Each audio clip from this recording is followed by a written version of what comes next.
Archbishop, thank you so much for coming. Thank you for taking the time. Maybe you could start us off by telling us a little bit about the Syro-Malabar Church, its history, its membership. Syro-Malabar Church is one of the most active and missionary church among the Oriental Catholic churches in communion with the Roman Catholic Church. It is a church founded by Apostle Thomas. As per our tradition, Thomas came to India twice. First, he has gone to North India. And there's a place called Bharuch in Gujarat. Still there is a tradition that they belong to the Thomas Christians, because they proudly say that our apostle is Thomas. I have seen a lot of people with the name Thomas, and I have asked, it is Thomas Aquinas? They said no, it is Thomas the Apostle. Mm-hmm. The second visit was to Kodungalur and Kerala. Kodungalur is counted to be the capital city, and it was a Jewish commercial city. Therefore, I consider, from my point of view, Thomas came to Kodungalur and Kerala not in search of our forefathers, but as all other disciples had gone to the Jews, he had come to Kerala in search of the Jews. Sometimes people have asked me that who translated Thomas when he spoke Hebrew. The answer for me, the migrants. The migrants were the translators. And our church is a migrant church. Maybe because of the blood relations, we travel very much. The expansion of the Syro-Malabar Church from Kerala to all India and outside India to continents, you will be surprised to know that we have only 35 dioceses. Only 13 are in Kerala. 18 dioceses are outside Kerala in India. And 4 dioceses are outside India in 4 continents. USA, Australia, Canada, and Preston, England. So what I would like to tell you, ours is a missionary community migrating. Migration always is counted to be an attempt for missionary work. And so you've just become the head of this church with this long history, which is now spread throughout the whole world, as you were saying. And I'm wondering, what are some of your priorities now as head of this church? What are some of the things you would like to do? First of all, I would like to thank God, because this is the most powerful Oriental Catholic Church in Catholic Communion. And all other Oriental churches are very small. And the major share are non-Catholics. While the St. Thomas Christians, the major share are Catholics. And our forefathers always, with all persecutions from missionaries, never wanted to cut away our communion with Holy Father. Once there was a temptation in our church, when they found their freedom is very much limited, they are being very much restricted by missionaries, one group decided to went away from Roman Catholic Communion, not willingly, but because of the circumstances.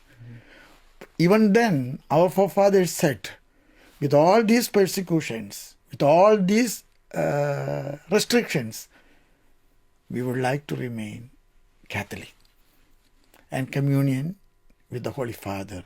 So I would like to proudly tell you, Syro-Malabar Church has never ever broken its communion to Holy See and Holy Father. The See of Rome, we always counted to be the peak point of communion. So therefore, my wish that we should continue our mission in the Catholic Church as an oriental church, powerful oriental church, a very proactive oriental church, to do our mission, our ministry in the Catholic Communion. And you spoke there of union with the Holy Father, with the Pope, and you met him recently. I was wondering how that meeting went, and also if you have any thoughts in general about his pontificate. Yeah, and Holy Father was very paternal, very paternal. I still remember my experience with my grandpa, always holding us together and catching. So I never felt I am in the presence of the Holy Father. Although he was a Holy Father, but he was dealing me come his son. And he was listening me as if I have something to tell him. The interest and the energy. And also, when I have spoke about the problems, his attitude of consolation. Don't worry. When you have a lot of horizons, problems are nothing. Problems make you more active. Problems make you more valid and credible. I think that this is a big encouragement. Problems are not the end of the world. It will make you more credible and more valuable. It was maybe an accident. I saw Holy Father 7:45 morning. I may be the first one received on that day. And it was 13th May, the day of Fatima. Ah. The day of Fatima. It's coincidence, but I think it is very much predominantly relevant for our church, because our devotion to the church and Jesus is a devotion to Mary.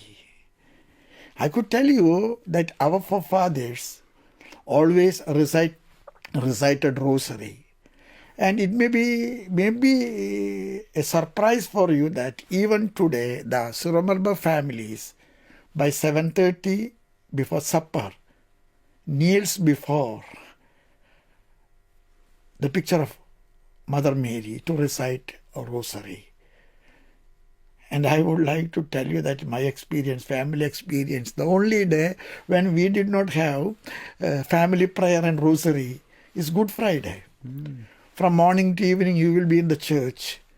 So my mother was not a theologically formed lady. My mother used to tell that Jesus died. So even if we pray, he will not hear.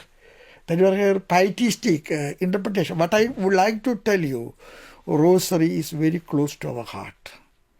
And our church and our tradition still remains very much Marian in our spirituality. All the feasts of Mary is being celebrated with fast. For example, we have for the Nativity 8 days fast. We have 15 days fast for the Assumption. And we have also a fast of 25 days for Christmas.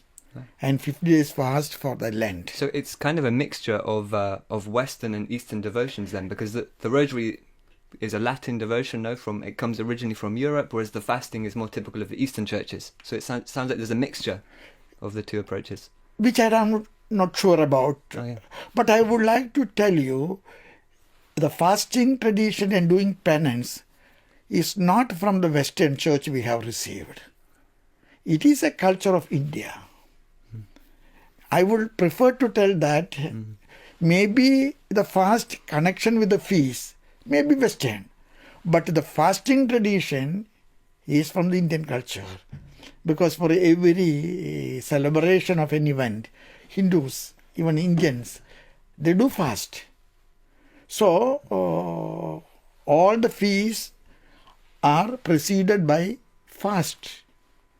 And like a culmination of the fast is the feast celebration of the feast. The feast.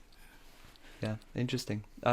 So you mentioned earlier, you said that the Syro-Malabar Church is maybe the most active of the Eastern churches, or certainly among the most active. And so I know you do a lot of missionary work, both within India and also outside of India. Maybe you could tell me a little bit about that. I would like to tell you once in the history, most of the missionaries worked for the Latin Church in India after European missionaries, Syro-Malabar missionaries. The Syro-Malabar Church was so generous and gracious to provide to all the dioceses and religious congregations our vocations. And once there was about 30 bishops from Syro-Malabar Church reigning the Latin diocese. Wow. And the Northeast, the Salesians. The Salesians did not have a province of the Syro-Malabar Church, but almost all the Salesians are from the Syro-Malabar Church. When I say all, there are exceptions, but I think generally the presence. And we did not insist for our ritual identity. No, our quality in doing our mission work comes from our ritual identity and our family traditions. So our church has always a missionary church, doing mission by ourselves and also helping the mission work after the European missionaries, the Latin Church also.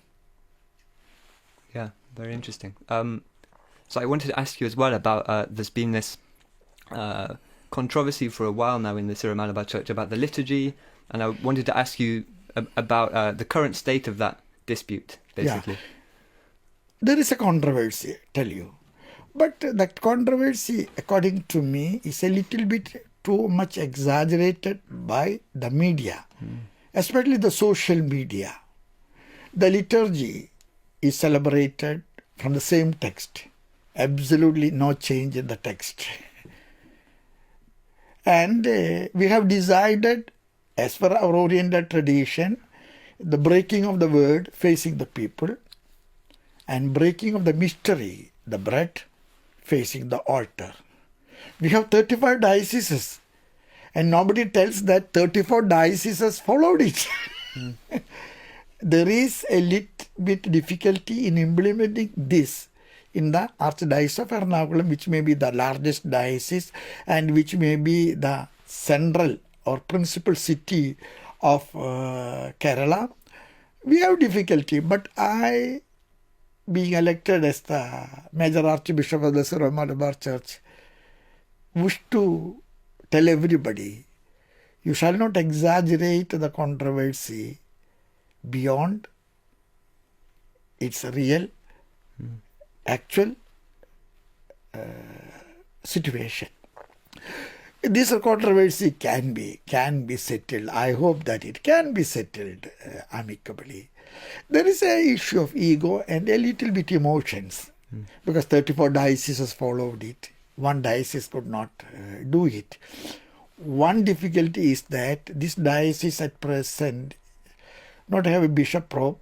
They are under the care of a pontifical delegate, Cyril Vasil, and they are having an apostolic administrator.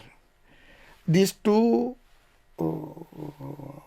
identities, that means pontifical delegation and apostolic administrator, tells you that this is a temporary controversy which can be settled by amicable discussions and friendly approaches and things like that. So I don't consider this controversy as the end of our church. No, it is the sprouting of our church. Now we will come over this difficulty and will flourish as we have to flourish. Because I have told you very clearly that among the Oriental churches, the most powerful Oriental church spread all over the world is the Syro-Malabar Church. And the church among the Oriental churches capable of doing missionary work meaningfully and significantly, even in India and outside India, the Syro-Malabar Church. So the Syro-Malabar Church will survive.